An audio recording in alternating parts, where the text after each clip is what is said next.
Պարոն Փաշինյան, դուք պահքի մեջ եք, ներողություն որ հարցնում եմ, պահում եք, գիտեք, որ ավագ շաբաթն է եւ քրիստոնեական օրացույցում ավագ շաբաթը առանձնահատուկ նշանակություն ունի։ Քրիստոսը ներեց մարդկանց, Հիսուս Քրիստոսը ներեց մարդկանց, մենք էլ պետք է ներենք մեր մերձավորներին, դուք երևի թե ինձնից լավ գիտեք։ Հնարավոր է, որ դուք ներեք 18-ամյա երիտասարդին, որը հուզական ֆոնի վրա ինչ-որ քայլ էր արել եւ նախաքննական մարմինը այնուամենայնիվ չի կարողացել հիմնավորել,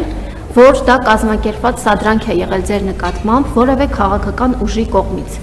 Ձեր թիմակիցները, մասնավորապես Վեդու համայնքապետը հրճվանքով արձանագրում է, որ այդ երիտասարդն իր վերջին զանգը անցկացնելու է ճաղերի հետևում։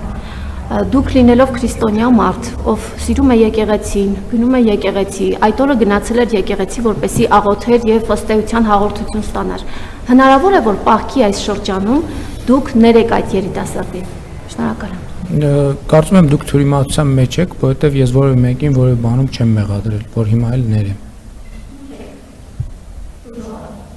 Ես որևէ մեկին որևէ բանում չեմ մեղադրել։ Ես ինչ կապ ունեմ այդ ամեն ինչի։ Այսինքն ես ունեմ Արգելից ես որևէ մեկին որևէ բանում չեմ մեղադրել ու չեմ մեղադրում, որ հիմա էլ ներեմ։